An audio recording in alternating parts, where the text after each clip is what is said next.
You see this? A person staring at a broken mirror, not fixing it, not walking away, just staring. That's you. You say you cut people off, but look closer. You didn't remove them from your life. You shattered the version of yourself that existed with them. And here's the part you won't admit. Some of you don't cut people off to protect your peace.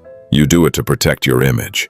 You call it boundaries, maturity, growth, self-respect, clean words, but sometimes it's just a cleaner way to run.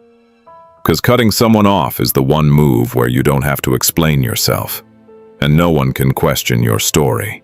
You become the narrator, they become the villain, and the truth, you don't hate them. You hate who you were when you were with them. As in sometimes, you don't cut them off because they hurt you. You cut them off because they saw you too clearly. Black ink slowly spreading in clear water, dissolving shape of a face. Cutting people off feels powerful. Why? Because it gives you control in a place you once felt powerless. No replies, no explanations, no vulnerability, just silence. But silence isn't always peace. Sometimes it's control.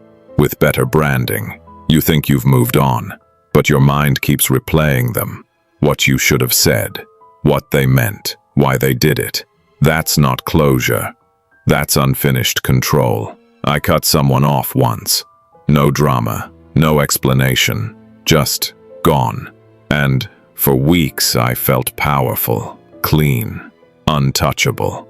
Until I realized I was still having full conversations with them in my head, defending myself, explaining things they never even asked. That's when it hit me. I didn't cut them off. I just moved them.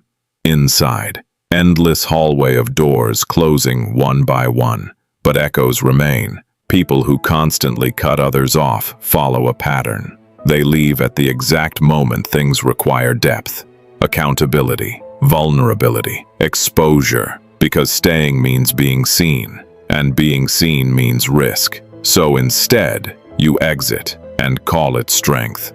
But here's the uncomfortable truth. If every person becomes toxic, eventually, the pattern isn't them. It's your tolerance for being known. Imagine someone you know. They always have a reason. None, this person was negative. That one was fake. Another one betrayed me.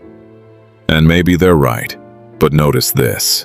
Every story ends the same way. They walk away, alone, again. At some point, it stops being coincidence. Here's where it gets dangerous, because the more you cut people off, the easier it becomes. Less hesitation, less emotion, less attachment, until one day, you don't feel relief anymore, just emptiness, and you'll tell yourself, peace feels quiet. But deep down, you know, this isn't peace, it's absence. This isn't your fault, but it is your pattern. Go back to the mirror, the broken one. You thought you were removing people, but what you've really been doing is avoiding the version of yourself that only exists in relationship.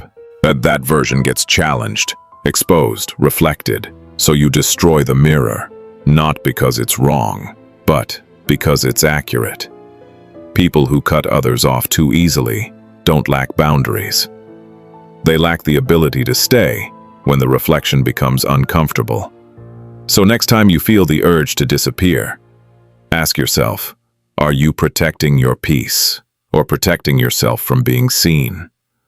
Because those are not the same thing, and if you don't know the difference, you'll keep breaking mirrors and calling it healing.